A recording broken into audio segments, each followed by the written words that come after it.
श्री स्वामी समर्थ मित्रांनो, आपण अनेक वेळा पाहिलं असेल की महादेवाच्या मंदिरात नंदी हा नेहमी मंदिराच्या बाहेर असतो. असं का असतं हे आपणास माहीत आहे का? त्यामागे काय शास्त्र असेल? तर मित्रांनो, हे जाणून घेण्यासाठी ही कथा नक्की ऐका. मित्रांनो, महादेव ज्यांनी समुद्र मंथनातून आलेलं विषही प्राशन केलं, पचवलं आणि तिन्ही लोकांना अभय दिलं, असे महादेव नंदीवर स्वार होऊन येतात. याचं कारण नंदी हा पौरुषत्वाचा प्रतीक आहे. महादेव हे सतत ध्यानधारणेत मग्न असे देवता आहेत. मात्र त्यावेळेस भक्तांनी संकटात साथ घातली तर जलद गतीने सर्वात आधी पोहोचून बाकी काहीही विचार न करता मदत करणारे, म्हणूनच भोळा सांबा या नावानेही प्रचलित आहे. सर्वात जास्त भक्ती ज्याची केली जाते ते दैवत म्हणजे महादेव.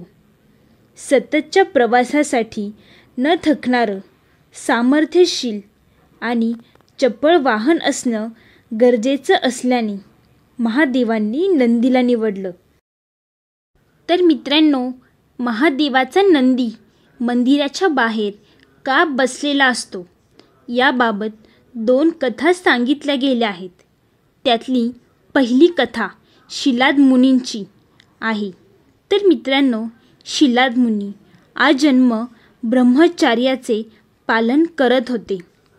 किंतु एक वेळेस त्यांना अचानक मनात विचार आले की ह्यामुळे माझे वंश वाढणारच नाही.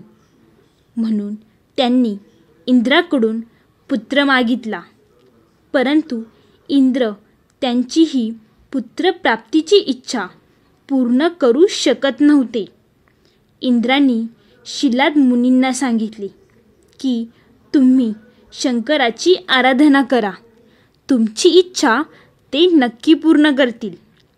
शिलाद मुनींनी तपश्चर्या करून शंकर भगवान यांना प्रसन्न केले आणि पुत्रप्राप्तीची आपली इच्छा सांगून दाखवली.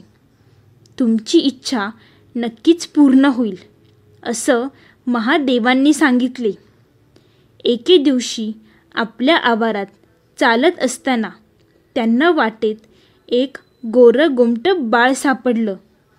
ते जेव्हा त्याच्या जवळ गेले तेव्हा आकाशवाणी झाली की ह्याचे संगोपन कर. हा मुलगा तुझं आयुष्य सुख समृद्धीने भरून देईल. शिलाद मुनींनी ह्या मुलाचे नाव नंदी ठेवले. नंदी अर्थात नंद, नंदू, आनंद असा होतो. नंदी अभ्यासात आणि इतर विद्या शिकण्यात खूप तरबेज होता. शिवाय तो अत्यंत आज्ञाकारी होता. एके दिवशी शिलाद मुनींच्या आश्रमात 2 साधू आले. त्यांचे नाव मित्र आणि वरुण होते. शिलाद मुनींनी त्यांची राहण्याची आणि सेवा करायची जबाबदारी नंदीकडे दिली, जी त्याने एकदम व्यवस्थितपणे पार पाडली. जाताना त्या दोन्ही साधूंनी शिलाद मुनींना शतायशु भव असा आशीर्वाद दिला. परंतु नंदीला आशीर्वाद देताना ते थोडे कचरले. ते सगळं शिलाद मुनींनी पाहिलं.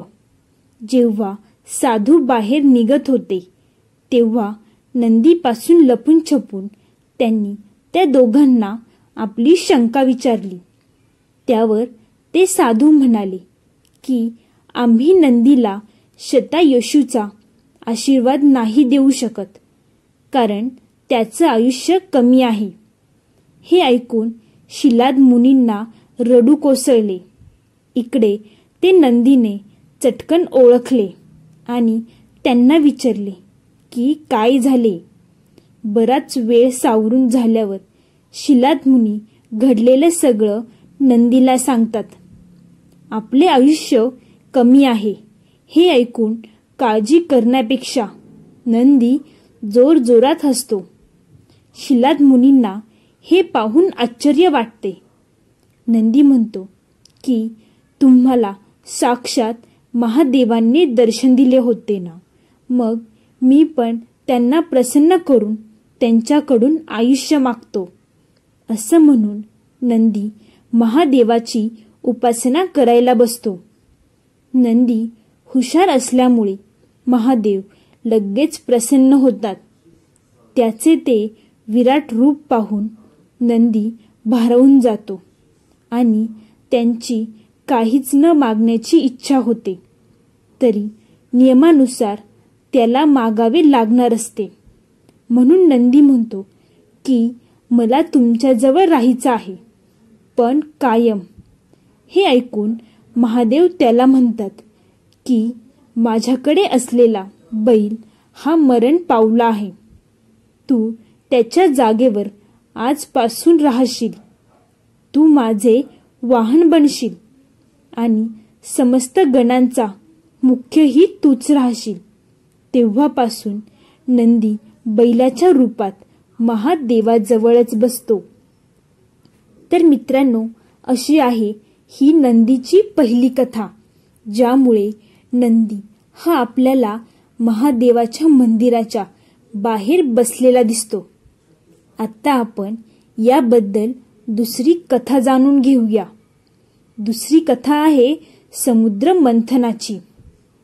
तर मित्रांनो, समुद्र मंथनाच्या वेळी हलाहल नावाचे विष बाहेर आले होते, जे समस्त सृष्टीसाठी घातक होते.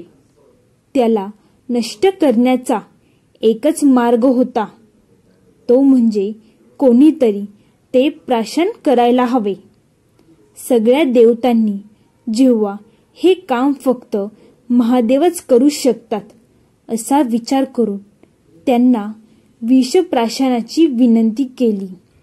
महादेवांनी हलाहल विष पिल्यानंतर त्यांचा गळा निळसर पडला आणि त्यांना जळजळ व्हायला लागली. म्हणून त्यांना नीलकंठ किंवा विषकंठ असे देखील म्हणतात. महादेव ध्यानस्थ बसण्याचा प्रयत्न करत होते, परंतु त्यांच्या गळ्यात होणाऱ्या जळजळेमुळे ते ध्यान करू शकत नव्हते. त्यावेळेस नंदी त्यांच्या समोर बसून त्यांच्या गळ्याला फुंकर मारतो. त्यामुळे महादेव यांना गळ्यात होणारी जळजळ ही थांबते. तेव्हापासून महादेवाची ध्यानस्थ समाधी तुटू नये म्हणून नंदी त्यांच्या समोर असतो आणि फुंकर घालत असतो, अशी कथा आहे. तर मित्रांनो, अशा या 2 कथा आहेत, ज्यामुळे नंदी हा आपल्याला नेहमी महादेवाच्या मंदिराच्या बाहेर दिसत असतो. तर मित्रांनो, तुम्हाला ही कथा आवडली असेल तर चॅनेलला नक्की सबस्क्राईब करा आणि तुम्ही जर महादेवाचे भक्तही असाल तर कमेंटमध्ये हर हर महादेव लिहायला अजिबात विसरू नका. धन्यवाद मित्रांनो.